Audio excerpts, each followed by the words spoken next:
दोस्तों, जैसा कि हमने कहा था कि उत्तराखंड पुलिस के जो अभी पेपर हुआ था तो उसके क्वेश्चन को हम लेके आएंगे।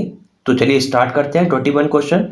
क्वेश्चन क्या है, एक कार दो स्टेशनों के बीच 60 किलोमीटर प्रति घंटे की चाल से चल रही है, औसत चाल से, और 90 किलोमीटर की औसत चाल से वापस आती है।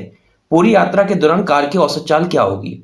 अब देखिए, कार एक पॉइंट से दूसरे पॉइंट जा रही है और फिर वहां से वापस आ रही है। मान लीजिए एक शहर से दूसरे शहर जा रही है और फिर उस दूसरे शहर से पहले शहर में आ रही है।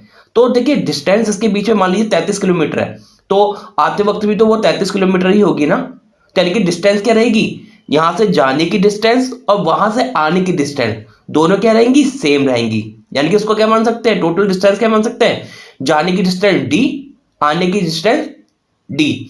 और एक फॉर्मूला इसमें होता है औसत चाल। हम लोग क्या समझते हैं, औसत औसत क्या होता है, सभी को जोड़ो अपॉन जितने नंबर से डिवाइड कर दो। यहां पर ऐसा नहीं होता। औसत चाल का मतलब होता है कुल दूरी बट्टे कुल समय। मैं यहां पर लिख देता हूं। तो कुल दूरी हो गई और यहां पर आ गया कुल समय। ठीक है, औसत चाल का ये फॉर्मूला याद रखिए, औसत चाल बराबर कुल दूरी बट्टे कुल समय। अब आप ही खुद बताइए कि कुल दूरी क्या हो जाएगी। जाते वक्त पहले तो हम एक शहर से दूसरे शहर गए, वहां तक की डिस्टेंस, फिर उस शहर से अपनी डिस्टेंस में आए, तो कुल दूरी कितनी जाएगी। मान लिया हमने डी माना तो 2D हो जाएगी, यानी कि डी प्लस डी। डी क्या हो गई, जाने की, और डी क्या हो गई, आने की। तो दो टोटल डिस्टेंस क्या हो गई, 2D हो गई। ठीक है, अब देखते हैं कुल समय क्या होगा। अब देखिए पहले में 60 की स्पीड से जा रही है। अगर मान लो आप बाइक चला रहे हो और 60 की स्पीड से जा रहे हो तो आपको टाइम ज्यादा लगेगा, और 90 की स्पीड से चलाओगे तो थोड़ा कम टाइम लगेगा। तो यानी कि टाइम अलग अलग होगा ना। तो यानी कि टाइम पहले का हम मान लेते हैं T1 और दूसरा टाइम क्या मान लेते हैं, T2। क्योंकि देखो चाल बराबर क्या होता है, दूरी बट्टे समय होता है। तो समय बराबर क्या हो जाएगा, दूरी बट्टे चाल। ठीक है, आप इससे समझ गए। तो दूरी क्या हो गई डी, और चाल क्या हो गई पहली वाली 60। तो T1 तो हमारा ये निकल गया।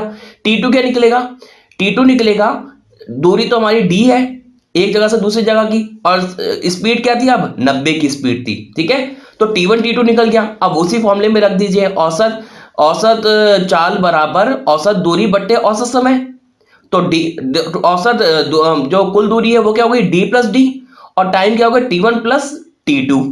ठीक है, अब यहां पर T1 T2 की जगह रख लीजिए। देखिए आप जब अपने एग्जाम के टाइम पे करेंगे तो बहुत स्पीड में करेंगे ये क्वेश्चन को। अभी तो मैं आपको सिर्फ समझाने के लिए कर रहा हूं कि अगर आपको समझ आ जाए, एक बार बेसिक कॉन्सेप्ट क्लियर हो जाए, उसके बाद तो आप कर दोगे। तो रख लो 2D डी प्लस डी, और डी ऊपर 90, और डी डी यहां से कट कैंसिल हो जाएगा। आप कर लो, इसका एलसीएम क्या आ जाएगा, इसका एलसीएम आ जाएगा 180। ठीक है, 180 एलसीएम आ जाएगा। उसकी जगह क्या हो जाएगा, 60 की जगह जाएगा 3D। ठीक है, और उसकी जगह 90 के ऊपर क्या हो जाएगा, 2D। ठीक है, अपॉन क्या लगाता हूं, इसकी रुक जाएगी एक मिनट, इसके अपॉन में आ गया, अपॉन में 2। ठीक है, अब डी से डी कैंसिल हो जाएगा, कैसे होता है मैं अभी आपको बता देता हूं। ठीक है, फिर क्या होगा, 180 का 80 का जो 180 ऊपर पहुंच जाएगा, 180 ऊपर पहुंच गया। ठीक है, यहाँ पर जीरो एक मिनट लगा देते हैं, थोड़ा छूट गया है यहाँ पर। ठीक है, तो 5 आ गया, डी आ गया, डी से डी कैंसिल आउट हो गया। ठीक है, ये लगा दिया हमने, और डी से डी क्या हो गया, कैंसिल आउट हो गया। इसे काट लेते हैं, 5 से 180 काट लो तो ये कितने में आ जाएगा, 5 या 15, 5 छिक्का 30, 36। 36 की 2 से मल्टीप्लाई करो, 72 किलोमीटर प्रति घंटा। ये आपका क्या हो गया, आंसर। तो आप कॉन्सेप्ट समझ गए ना, कॉन्सेप्ट समझ जाइए। अगली बार जब आप पेपर करेंगे तो इसे बहुत स्पीड में कर लेंगे। औसत चाल बराबर कुल दूरी बट्टे कुल समय। समय क्या होगा, चाल अगर तेज है तो समय बदल जाएगा। अब दूसरा क्वेश्चन देखते हैं। नीचे दी गई सूचना के आधार पर A B C D E 5 दोस्त है। A B C D E क्या है, 5 दोस्त है। ठीक है, जिनमें से इनमें बताना सबसे लंबा कौन है। अब इन क्वेश्चनों में क्या होता है, इन क्वेश्चनों में देखना होता है जो आपको कंडीशनें दी है उनमें कॉमन क्या है। अब देखो पहली कंडीशन दे रखी है, डी ए और सी से लंबा है। ठीक है, डी क्या है, ग्रेटर देन ए और सी।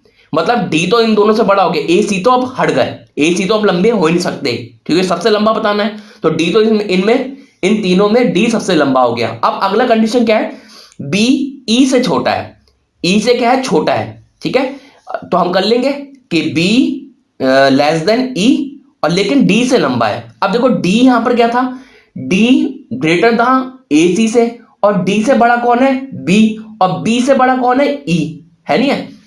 कंडीशन सेकंड क्या कह रही है, ई बड़ा है बी से लेकिन बी बड़ा है डी से और डी बड़ा है ए सी से, तो सबसे बड़ा कौन हो गया, ई। अब लिख लेते हैं E greater than B greater than D greater than A और सी। आप समझ गए इस क्वेश्चन में क्या करना था, बस इसमें पॉइंट डी को पकड़ना था और पॉइंट आपने डी पकड़ा और उसके बाद आपका आंसर निकल गया।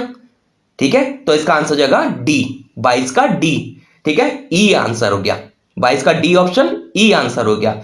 अगला क्वेश्चन देखते हैं, जब एक समतल दर्पण में देखा जाता है तो एक घड़ी 8:30 का समय दिखाती है, सही समय क्या होगा। तो इसके लिए पहले हम घड़ी बना लेते हैं।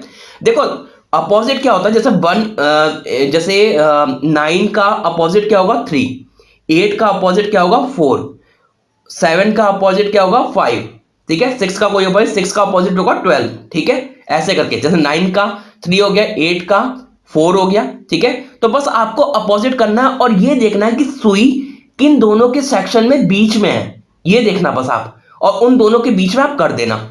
जैसे मैंने आपको बताया 9 किसके है 3 का, यहां पर देखो हमने 8:30 बजा लिया, 8:30 में क्या होगा 8 से सुई 9 के बीच में आ जाएगी और वो 6 पे रहेगी। ठीक है, तो अब देखो जो बड़ी वाली सुई है वो तो वैसी रहेगी मिरर इमेज में जैसी थी। ठीक है, क्योंकि 6 का क्या होगा 6 का 6 ही रहेगा। ठीक है, मिरर इमेज तो 6 का 6 ही रह गया और 8 वाली कहां आ जाएगी, 8 वाली 4 के ऊपर जाएगी, 4 से थोड़ा सा ऊपर चली जाएगी, तो क्या हो जाएगा 3.5। ये आपको समझ आया। पहले देखो हमने देखा 6 से 7 गया, एक खाना गया, 5 से 6 एक खाना गया, फिर 7 से 8 एक खाना, फिर यहाँ 5 से 4 एक खाना, फिर क्या हुआ 3 और 8 और 9 के बीच में है तो यहाँ 3 और 4 के बीच में होगी और 6 का 6 ही रहेगा। ठीक है, तो कितना टाइम हो गया 3.5। ऐसे करके आप कर सकते हैं। अगर यही सुई 8:35 होती तो 7 वाली सुई कहां चढ़ी थी, बड़ी वाली 5 में चली जाती। ठीक है, तो यहां पर 3:35 हो जाता। 24वां क्वेश्चन देख लेते हैं, ये बहुत ही इजी क्वेश्चन है। इसमें आपको देखना है कि कौन सेम है कौन गलत अलग है।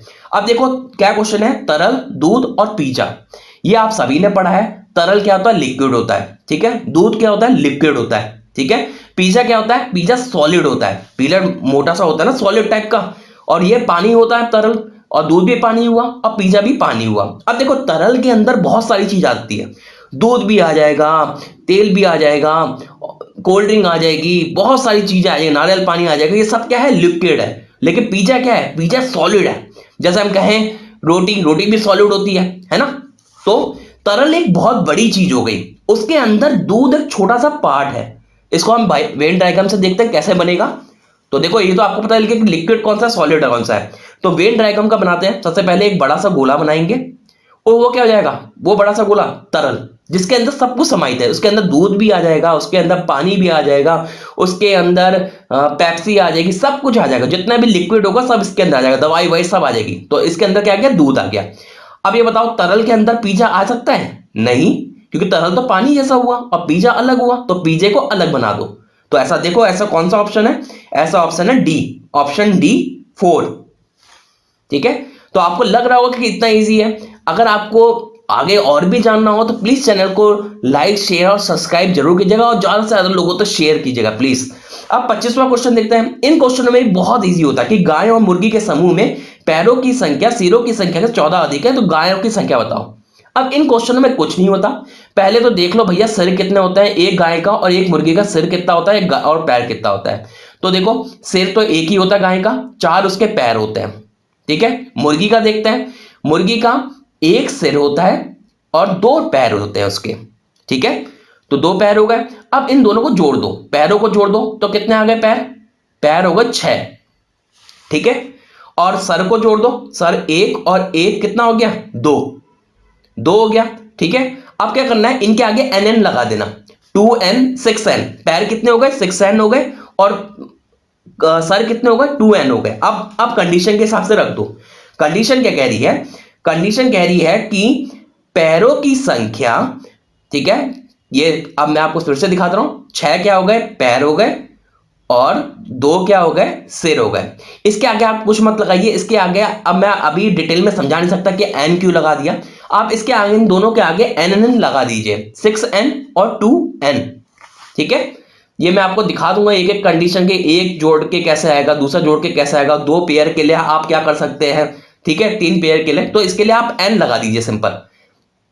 अगर आप कमेंट करेंगे तो मैं इसका भी सॉल्यूशन डिटेल में लाऊंगा कि कैसे करके ये n आया, ठीक है, 1 2 3 कैसा होता है, क्या होता है। तो आप सिंपल क्या करिए, मैंने सबसे पहले क्या बताया आपको, पैरों को जोड़ दो, सरों को जोड़ दो, तो कितने कितने आ रहे हैं वह करके, ठीक है। तो अब ये डिटेल मैं आपको बाद में बताऊंगा। तो सबसे पहले आप क्या करना है, आप कह रहा है वह कि पैरों की संख्या क्या होगी, 6n। मैंने कहा था n लगा दो उसमें, तो पैर तो 6n हो गए, ठीक है, 6n पैर हो गए। और सॉरी सॉरी मैंने गलत लिख दिया, यहां पर 6n नहीं होगा, सॉरी ये 2n होगा, ठीक है, इसको मिटा लेते हैं। थोड़ा सा जल्दी वीडियो करने के चक्कर में ये थोड़ा गलती हो जाती है, तो यहाँ पर 2n कर लेते हैं, ठीक है। अब कंडीशन रखते हैं, देखो इसमें भी इक्वेशन बनाना बहुत इजी होता है। तुम्हें लगता है कि यार बराबर कहाँ करें, उधर 14 जोड़े या दूसरी तरफ 14 जोड़े, तो देखो सबसे पहले क्या है, पैरों की संख्या लिख दी 6n, अब उधर लिख दो सिरों की संख्या 2n लिख दी, ठीक है, सिरों की संख्या के दो गुना, सिरों की संख्या को दो गुना कर दिया, ठीक है। अब 14 अधिक है, कौन अधिक है, पैरों की संख्या अधिक है ना, अगर हम पैरों की तरफ जोड़ देंगे तो सर अधिक हो जाएंगे, तो इसलिए 14 कितने जोड़ा, सिरों की तरफ, ठीक है, ये इक्वेशन आ गई। आप इस इक्वेशन को सॉल्व कर लो, कुछ था चूरन था, ठीक है, तो करो 4n हो गया, 6n माइनस 4n, ठीक है, ठीक, इधर नहीं जोड़ सकते थे 14, ठीक है, 14 उस तरफ जोड़ा क्योंकि क्या था, सिरों की संख्या ज्यादा थी। अब क्या हो गया, 6n प्लस 14 इक्वल टू ये आ गया, इधर क्या होगा 2n इक्वल टू 14 आ जाएगा, और n इक्वल टू कितना आ जाएगा, n इक्वल टू 7 आ जाएगा आपका आंसर। और ये 7 कौन सा आंसर है, 25 का बी ऑप्शन, ठीक है। 14 कर लीजिए, यहां पर 14 आ गया, n इक्वल टू 7 आंसर हो गया, ये कौन सा हो गया, बी ऑप्शन। अब अगला जो क्वेश्चन है 26, वह है दी गई आकृति में त्रिभुज के बताइए, ठीक है। तो यहां पर देखो 7 क्या हो जाएंगी, n की जगह 1 रख दो, कितने रख दो, n कितने आ गए, 7 आ गए, यानी कि 7 मुर्गियां हैं और 7 गायें हैं टोटल, ठीक है, 7 मुर्गी थी और 7 गायें थी, ठीक है, और क्योंकि n हमने नंबर मानने का है, नंबर, ठीक है। अब देख लेते हैं आगे कि दी गई आकृति में त्रिभुजों की संख्या क्या होती है। देखो मैं इसको जो करने के ट्रिक होते हैं वो मैं बाद में बता दूंगा, आप कमेंट कर देना, मैं अगर आप कमेंट कर देंगे कि ये आप इसका अच्छे से सॉल्यूशन बता दीजिए तो मैं आपको बता दूंगा। यहां पर मैं सिर्फ आपको दिखा रहा हूं कि कैसे करके ट्रायंगल आपको दिखे, ठीक है, ताकि आप भी कहें हाँ यार चलो ठीक है कि ट्रायंगल दिख रहे हैं, नहीं तो मैं तो सीधा आंसर बढ़ जा सकता हूं कि आप ये फॉर्मूला लगाओ, ये करो, ठीक है, वो बाद में सीखेंगे कि फॉर्मूले से कैसे होता है। तो मैं पहले तो कलर को अलग कर लेता हूं ताकि एक एक दिख जाए, ठीक है। तो देखो सबसे पहले क्या होगा, 1 2 बड़े वाले स्क्वायर की बात कर रहे हैं, ठीक है, 3 4 5 6 7, ठीक है, 8, ठीक है। तो आप कर लो, इसे काउंट कर लो, जैसे ये है, देखो एक दिख गया ट्रायंगल, ऐसे करके बड़े बड़े ट्रायंगल ले रहे हैं हम, ये दूसरा ट्रायंगल आ गया, ठीक है, ये तीसरा ट्रायंगल आ गया, ये चौथा आ गया, ये पांचवा आ गया, बड़े बड़े ट्रायंगल 6, ये 7 और ये 8। अब ऐसे ही देखो अंदर वाले के लिए भी ऐसे ही होंगे, ठीक है। तो क्या हो गया, 8 क्या हो गया, आउटर, 8 आउटर, ठीक है, यानी कि 8 ट्रायंगल तो ये बन गए। अब ये तो हमें पता चल गए, ठीक है। अब अगले देखते हैं कि अगले कौन कौन से बनेंगे, ऐसे ही 8 क्या बनेंगे, इनर बनेंगे। अब कैसे बनेंगे, चलो मैं आपको दिखा देता हूं, ये मैं अंदर का पार्ट बना रहा हूं, ठीक है, देखो यहां मैंने अंदर का पार्ट बनाया, बाहर के पार्ट के लिए मैं वो नहीं बना रहा हूं, ठीक है, कि बाहर से लकीर आ रही है वैसा आ रहा है, मैं अंदर का पार्ट दिखा रहा हूं, सिर्फ अंदर कैसे दिखेगा। देखो ये बचपन में आप इंग्लैंड का झंडा ऐसे बनाते थे, ठीक है, न्यूजीलैंड, ठीक है, तो आप देखिए अब कैसे बनेंगे। अब यहां पर भी अंदर वैसे ही बनेंगे जैसे बड़े के थे। अब इसके लिए भी हम कलर बदल देते हैं, रेड कलर कर लेते हैं। तो देखो ये फर्स्ट ट्रायंगल, ये सेकंड ट्रायंगल, ये थर्ड ट्रायंगल, ये फोर्थ ट्रायंगल, ये फिफ्थ ट्रायंगल, ये सिक्स ट्रायंगल, ये सेवन ट्रायंगल, ये 8 ट्रायंगल, ठीक है। तो ऐसे करके 8 आउटर हो गए, आप काउंट कर लीजिए फिर से, 8 इनर काउंटर हो गए और 8 आउटर हो गए। तो टोटल कितने हो गए अभी तक, 8 प्लस 8 इक्वल टू 16, ठीक है। अभी तो मैं आपको 16 ट्रायंगल गिना चुका हूं। अब देखते हैं इसके आगे कितने ट्रायंगल हो सकते हैं। तो चलो अभी देखते रहते हैं, पहले तो हम अपना कलर बदल लेते हैं क्योंकि रेड में थोड़ा सही नहीं लग रहा, ठीक है। अब हम फिर से डायग्राम बनाते हैं कि चलो हमारे ये वाले ट्रायंगल तो खत्म हो गए, ठीक है, इसको बना लेते हैं ये,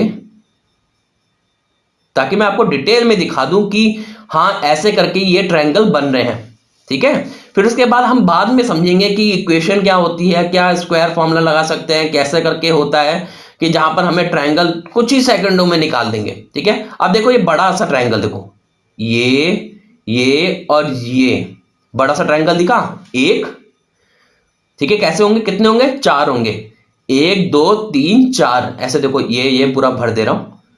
ठीक है, ये फर्स्ट हो गया। अब देखो सेकंड वाला मैं भरूंगा, ये देखो ये सेकंड भर दिया। ठीक है, सेकंड भरने के बाद क्या हुआ, देखो ये मैं मोटे से थोड़ा कर देना, सेकंड, ये थर्ड, ये इधर का आ गया, ये आ गया, देखो ये आ गया फोर्थ ऊपर वाला। ठीक है, फोर्थ। अब ऐसे ही ये अंदर होंगे, ऐसे ही बाहर होंगे। ठीक है, आप फिर से देख लीजिएगा इसको, क्योंकि दोनों डायग्राम सेम बने हुए हैं।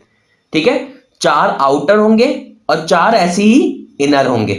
ठीक है, आपको आ जा रहा होगा आइडिया अब कि कैसे हो जा रहा है। ठीक है, तो 4 आउटर पहले कितने हो गए थे, 8 + 8 16 हो गए थे। ठीक है, अब ऐसे ही मैं आपको देखो अंदर का भी दिखा देता हूं, ताकि आपको कहीं भी कंफ्यूजन ना रहे। ठीक है, आप कह रहे होंगे कि अरे यार वीडियो में तो बहुत टाइम लग जा रहा है। ये वीडियो मैं इसलिए आपको दिखा रहा हूं ताकि आपको एक बार आइडिया आ जाए कि हाँ ऐसे करके निकलते हैं, ताकि आप अगली बार गलत ना करें। ये देखो अंदर वाले 1 2 3, ये 4, तो 4 इनर हो गए और 4 आउटर हो गए। ठीक है, 4 इनर और 4 आउटर हो गए। तो पहले कितना हो गया था, देखो यहां पर मैं लिख दे रहा हूं 4, 1 मिनट, ये थोड़ा नीले में थोड़ा सही नहीं लग रहा, इसको थोड़ा कलर बदल लेते हैं। ठीक है, तो 4 क्या हो गए, इनर। ठीक है, अब कितना हो गया, अब टोटल काउंट कर लेते हैं कितने हो गए। 8 + 8 16, तो वो हो गए थे अभी तक टोटल। ठीक है, ये टोटल नहीं है, आंसर नहीं है अभी। 8 + 8 + 4 + 4 कितना हो गया, 8 8 16 16 20 24। तो अभी तक ट्रायंगल कितने निकल चुके हैं, 24 ट्रायंगल अभी तक निकल चुके हैं। अब आगे देखते हैं कि आगे के ट्रायंगल अब कैसे निकलते हैं। ठीक है, आगे देखते हैं। अभी आंसर नहीं है 24, क्योंकि 24 तो ऑप्शन भी नहीं है। ठीक है, अभी और ट्रायंगल निकालने हैं हमें। तो पहले सबसे पहले तो डायग्राम बनाओ, डायग्राम बना के इसको थोड़ा सा टाइम लग रहा है। ठीक है, आप समझ रहे होंगे। अगर आपको समझ आ रहा है तो प्लीज चैनल को लाइक शेयर और सब्सक्राइब जरूर कीजिएगा, ज्यादा से ज्यादा लोगों तक शेयर कीजिएगा। ठीक है, ताकि और आपको जो भी चाहिए हो कमेंट कर दीजिएगा, आप बता दीजिएगा कि हाँ ये चीज आप समझा दीजिए, ताकि अगली बार हौसला थोड़ा बढ़ता है और फिर हम भी अच्छी तरह से कुछ और लेके आएंगे। ठीक है, तो देख लेते हैं। अब देखो ये बड़े वाले ट्रायंगल की बात, बड़े वाले बाहर की बात कर रहे हैं, तो देखो एक ये हो गया ट्रायंगल बड़ा सा। ऐसे ही दूसरा किस तरफ हो जाएगा, इसको अलग कलर से दिखा देता हूं। देखो ये अलग कलर से दूसरा ट्रायंगल हो गया, बन गया। ये 2 ट्रायंगल ऐसे बन गए, और 2 ट्रायंगल उल्टे भी बन जाएंगे। ये ट्रायंगल बन गया, तो एक ट्रायंगल ऊपर से वाला देखो दूसरा ट्रायंगल हो गया। ठीक है, ये 2 ट्रायंगल हो गए। अब ऐसे ही उल्टे में भी बन जाएंगे। उल्टे में कैसे बनेंगे, अभी दिखा देता हूं आपको, देखो।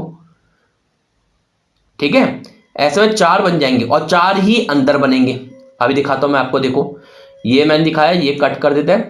अब ऐसे में देखो कैसे, ये इसको थोड़ा थोड़ा सा मोटा कर देते हैं। ठीक है, और इसको कलर थोड़ा अलग कर लेते हैं। ये देखिए ये पहले उधर वाले लिए थे, अब इधर वाले ले लिए। तो कितने बन गए, आउटर में कितने बन गए, ये 2 हो गया। फिर ये इधर से आएंगे तो ये 3 हो जाएगा, और फिर वो क्या हो जाएगा, 4 हो जाएगा। ये देखो ऐसे वाले कर देंगे ट्रायंगल तो 3 हो जाएगा, ऐसे में बड़ा वाला लेंगे 4 हो जाएंगे। तो आपको पता चल गया ऐसी सेम आकृति अंदर है, सेम ही बाहर है। ठीक है, तो क्या हो जाएगा, अब 24 तो हो गए थे, अब 4 ये जुड़ जाएंगे और 4 और जुड़ जाएंगे, इनर और आउटर वाला। आप समझ गए होंगे।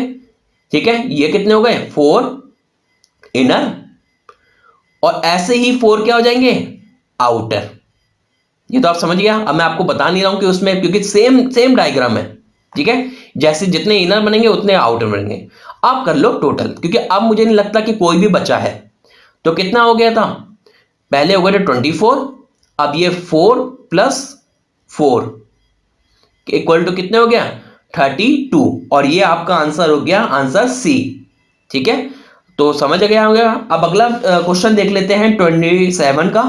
एक व्यक्ति का मुख दक्षिण दिशा की ओर है। अब जिस तरफ मुख होता है ना उस तरफ हम एरो कर लेंगे, ठीक है, और वह वामाव्रत दिशा में, ठीक है, वामाव्रत दिशा होती है एंटी क्लॉकवाइज, 135 मुड़ता है, उसके पास 180 दक्षिणावर्त यानी कि क्लॉकवाइज मुड़ता है। पहले तो हम समझ लेते हैं पूरब क्या होता है, पूरब पश्चिम, ऊपर उत्तर होता है, नीचे दक्षिण होता है, ठीक है। अब किस तरफ मुंह करा हुआ है वो मुंह करा हुआ है दक्षिण दिशा की ओर, तो नीचे की तरफ एरो बना दो। एरो की जो नुक्की होती है ना वो नीचे की तरफ कर दो, कलर अलग दिखा देते हैं। अब एरो की नुक्की नीचे की तरफ कर दो, ठीक है, ये हम थोड़ा सा मोटा कर देते हैं इसे, ये नुक्की नीचे की तरफ कर दी, ठीक है, ये मान लिया, ठीक, इसको थोड़ा सा कम कर लेते हैं, ठीक है। अब यहां से वो, अब देखो दक्षिण और पूरब के बीच के में जो एंगल है वो आपको खुद ही समझ रहे होंगे, वो 90 एंगल है, ठीक है, और पूरब और उत्तर के बीच में कितना है, वह भी 90 एंगल है। और उसके अगर उत्तर पूरब के बीच से हम रेखा खींचे, बीच में कुछ खींचे तो 45 में बढ़ जाएंगे नहीं बढ़ जाएंगे। तो देखो ये एंगल तो आपको पता है, दक्षिण और पूरब का एंगल कितना होता है, 90 डिग्री, ठीक है, 90 डिग्री ये हो गया और वो 45 डिग्री हो गया, तो तभी तो 135 हो पाएगा, ठीक है ना। ये टोटल 135 हो गया, तो वो क्या हुआ, पहले एंटी क्लॉकवाइज मुड़ा तो वो कहां पहुंच गया, पूरब उत्तर पूर्व की तरफ पहुंच गया, ठीक है, 135 डिग्री मुड़कर। अब उसके बाद उसे 180 डिग्री मुड़ना है। अब 180 डिग्री मुड़ने का मतलब हो रहा है उसकी लकीर जो ऊपर उत्तर पूर्व खींची उसको पीछे की तरफ ले जाओ, वो हो गया 180, आपको पता ही है, वहां से 180 मुड़ा तो अब किस डायरेक्शन में आ गया, क्लॉकवाइज डायरेक्शन में, और उसका मुंह किस तरफ है, दक्षिण पश्चिम की ओर। तो इसका आंसर क्या हो जाएगा, इसका आंसर हो जाएगा 27 का डी, दक्षिण पश्चिम। आप समझ गए होंगे, और दक्षिण पूर्व के बीच में 90 डिग्री होता है, पूर्व उत्तर के बीच में भी 90, और इनके बीच में 45 डिग्री का, उतना हम एंगल जोड़ते जाएंगे और उसके हिसाब से डायरेक्शन निकल जाएगी, है ना चूरन। आप 29 क्वेश्चन देखते हैं, 1/2, 3/4, 5/8, 7/16, इनमें से अगली कौन सी भिन्न आएगी। अब इनमें क्या होता है, बहुत ही नॉर्मल होता है, कुछ नहीं होता, चूरन होते हैं क्वेश्चन। अब आप कहोगे 1/2 में क्या जोड़े, ऐसा कुछ नहीं होता, इनमें बस सीक्वेंस लगाना है, कोई दिमाग नहीं लगाना होता, ठीक है। इसमें देखो नीचे की तरफ देखो, आपको देखते ही नजर आना चाहिए, क्योंकि ये एक ही नजर में भाग के ना हो जाता है, सॉल्यूशन हो जाता है इनका, बस इनको प्रैक्टिस करनी होती है ज्यादा से ज्यादा क्वेश्चनों की। तो नीचे का देखो पैटर्न तुम्हें दिख रहा होगा कि दुगना हो रहा है, 2 दूनी 4, 4 दूनी 8, 8 दूनी 16, 16 दूनी 32, तो अगला आंसर क्या होगा, नीचे की तरफ होगा 32। अब यहाँ पर दो ऑप्शन है, 29 का ए, 29 का सी, ठीक है, ए और सी, ठीक है। कभी कभी ऐसे भी हो जाता है, कभी कभी आप सीधा देखोगे खाली 32 दिया होगा तो वो आंसर लगा देगा और टाइम बचेगा आपका, ठीक है। तो या तो आपको पता चल गया कि नीचे क्या आएगा, 32 आएगा, ठीक है, दुगना हो रहा है तो नीचे 32 आना। अब 9 ऊपर आएगा या 11 ये हमें देखना है। अब देखो ऊपर का पैटर्न देखो, ऊपर का क्या है, 1 3 5 7, इसमें 2 2 बढ़ते जा रहा है, 1 3 ऑड नंबर है ना, 1 3 5 7 9, आएगा नहीं आएगा, क्योंकि 2 सब में जोड़ रहा है, 1 में 2 जोड़ो, 3 में 2 जोड़ो, 7 में 2 जोड़ो, तो 9 आ गया। तो इसका आंसर हो गया ए, 29 का क्या आ गया, ए आंसर। कभी कभी आपको सीधा 32 दिया होगा तो वहां पर आप सीधा 32 लगाना, आंसर कर देना, ठीक है। अब देखते हैं 30वां क्वेश्चन। 30वां क्वेश्चन क्या है, ये सेकंड लास्ट क्वेश्चन है। 30 का है ये, देखो प्लस का इंटू जाता है, इंटू का वो होता है, इसके लिए होता है बोर्ड मास, ठीक है।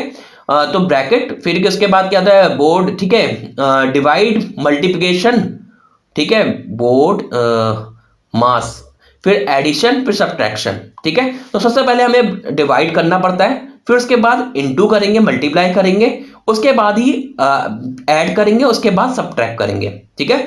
ये हमें कंडीशन याद रखनी है, पहले भाग करना है, फिर गुणा करनी है, फिर जोड़ना है, फिर घटाना है, ठीक है। तो बस चूरन हो जाता है, इसके बाद तो कुछ नहीं रहता।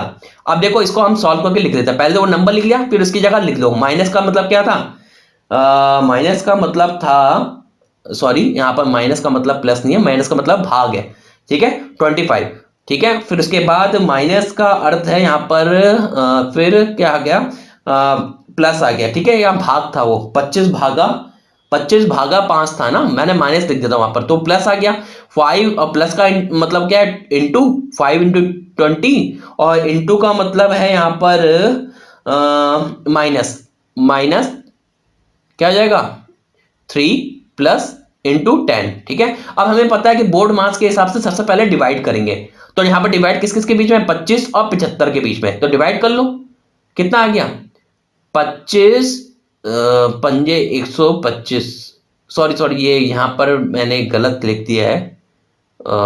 एक मिनट, अभी पहले देख लेते हैं एक मिनट को। ठीक है, ये कितना हो गया? 5, एक मिनट कलर बदल दूं।